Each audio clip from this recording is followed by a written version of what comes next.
Dans cette vidéo, nous allons voir comment réaliser un dosage colorimétrique par la méthode du biuret. Donc, le principe du dosage colorimétrique par la méthode du biuret est de mélanger des protéines avec du cuivre Cu2+, en milieu basique apporté par des ions OH-, ce qui forme un complexe coloré violet dont le lambda max est à 540 nanomètres. C'est un dosage qui est simple à faire mais qui est peu sensible. Donc la concentration en protéines doit être élevée pour que ça marche bien. Il faut d'abord préparer une gamme d'étalonnage, donc 5 concentrations et un blanc, un contrôle qualité qu'on fera en double et des essais qu'on fera en double aussi. On utilise la gamme pour tracer la droite d'étalonnage. On doit forcer le passage par l'origine, comme vous le voyez sur le graphe, de façon à obtenir une équation de droite de type absorbance égale alpha fois la concentration massique, alpha étant la pente de la droite. Donc on doit calculer la pente de cette droite d'étalonnage de façon à l'utiliser pour obtenir la concentration des solutions testées, en divisant l'absorbance par la pente. On validera la manip avec la solution contrôle qualité et on déterminera la concentration des essais, éventuellement avec un facteur de dilution. Le matériel nécessaire, c'est du matériel pour diluer les solutions, une microplaque 96 puits à fond plat et bien sûr un lecteur de microplaque. Donc, les solutions nécessaires sont la solution standard, la solution contrôle qu'on mettra dans un tube Eppendorf chacune, 1 ml, les solutions à doser qu'on diluera avec du tampon A et le réactif du biuret. Donc, pour préparer le réactif du biuret, on doit mélanger le tartrate de sodium et de potassium avec du sulfate de cuivre pentahydraté. Le tartrate, c'est un stabilisateur du réactif final.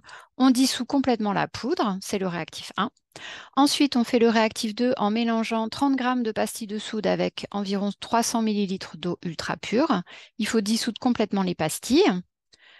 Ensuite, on va mélanger ces deux solutions, réactif 1, réactif 2, avec 1 g d'iodure de potassium qui empêche l'autoréduction du tartrate de cuivre et l'apparition d'oxyde de cuivre.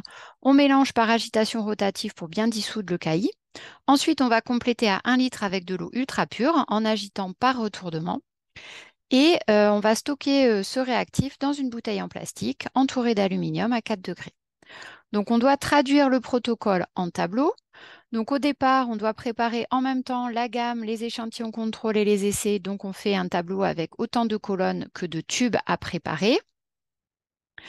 Pour la gamme d'étalonnage, on doit préparer 6 tubes qui contiennent de 0 à 5 mg par millilitre de protéines en utilisant la solution standard qui est pure. On va ajuster ensuite le volume de tous les tubes à 200 microlitres avec du tampon A. On va préparer deux tubes contrôle avec la solution contrôle pure en mettant 200 microlitres dans 2 tubes. Et pour les essais, on va travailler avec le sérum. On va faire 2 dilutions différentes, au 10e et au 20e. Et on va faire 2 tubes de chaque, 200 microlitres dans chaque tube de la dilution. Quand tous les tubes sont prêts, on peut rajouter dans chacun 300 microlitres de réactif du biuret. Ensuite, on n'a plus qu'à fermer les tubes et à les vortexer avant de passer dans la microplaque. Donc, pour compléter ce tableau, la concentration en protéines doit être répartie de manière croissante dans les tubes entre 0 et 5 mg par millilitre. Donc, on remplit 0, 1, 2, 3, 4 et 5. On a la concentration cible pour la solution contrôle, c'est 2,5 mg par millilitre. Pour remplir le tableau, il faut calculer le volume de solution standard à utiliser pour préparer les 6 concentrations de la gamme d'étalonnage.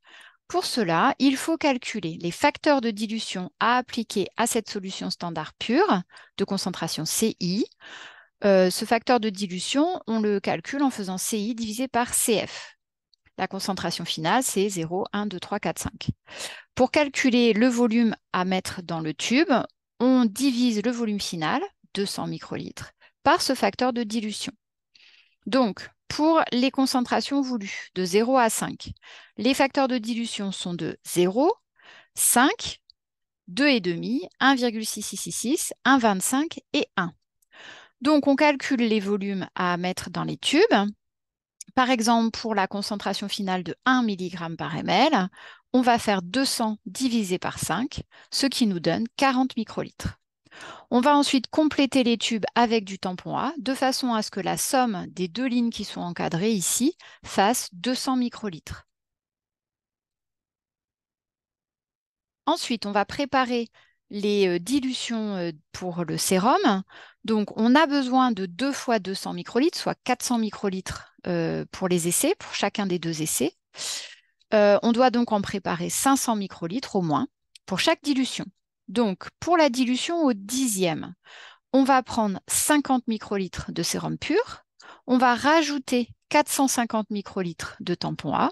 Le volume final fera bien 500 microlitres et on aura dilué au 10e. On vortex pour homogénéiser la concentration.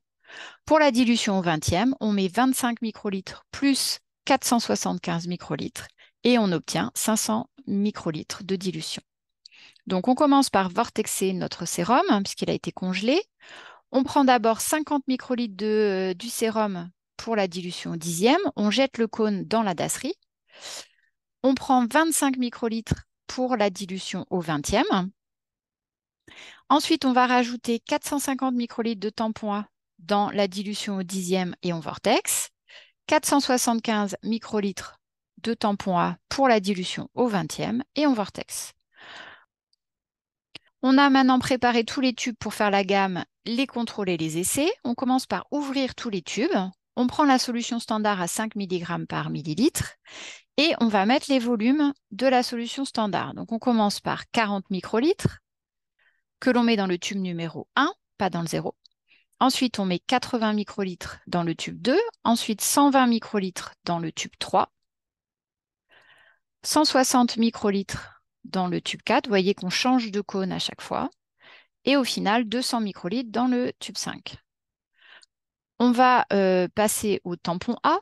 Donc, on reprend 200 microlitres de tampon A qu'on met dans le tube 0. On met le tube, on le décale d'un cran pour bien voir qu'on a mis le tampon. Et on continue ainsi à descendre notre volume tout en remplissant nos tubes un par un. À chaque fois, on décale le tube vers l'arrière pour indiquer qu'on l'a déjà traité. Hein, ça permet de ne pas se tromper. Le tube 5, on ne met rien dedans. Ensuite, on va s'occuper de la solution, on va aller vortexer, d'abord toutes les solutions de la gamme d'étalonnage et on va s'occuper de la solution contrôle. Donc, elle est pure. On en prend 200 microlitres qu'on met dans le premier tube, puis 200 microlitres qu'on met dans le deuxième tube. Ensuite, on va prendre les dilutions du sérum qu'on a préparé tout à l'heure. Donc, on met 200 microlitres de la dilution au 10e dans un premier tube, 200 microlitres de la dilution au 10e dans un deuxième tube. On fait la même chose avec la dilution au 20e, 200 microlitres dans 2 tubes différents.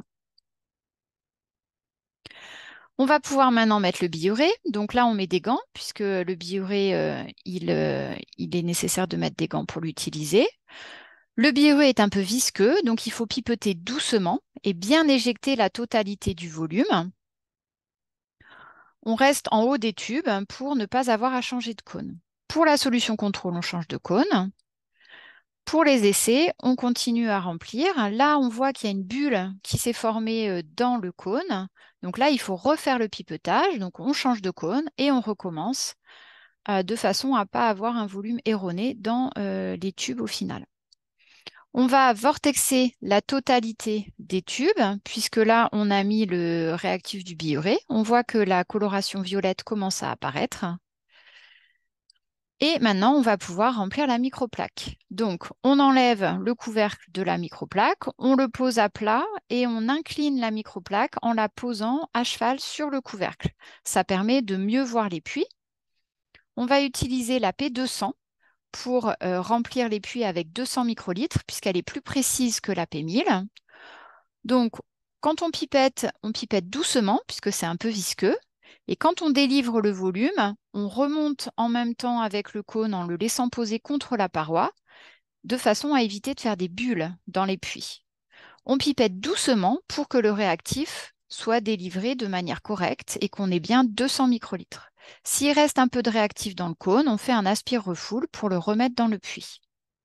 C'est très important que le volume soit le même dans tous les puits, 200 microlitres, puisqu'avec le lecteur de microplaque, la hauteur du liquide dans le puits va déterminer la valeur de l'absorbance. Donc, on termine avec le dernier tube de la gamme.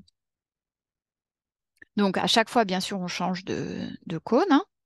Ensuite, on met les deux solutions contrôle, 200 microlitres pour chacune. On change de cône à chaque fois. Et on va finir avec les essais. Donc, dilution au 10e du sérum pour commencer. Et pour les deux derniers puits, on mettra les deux dilutions au 20e du sérum.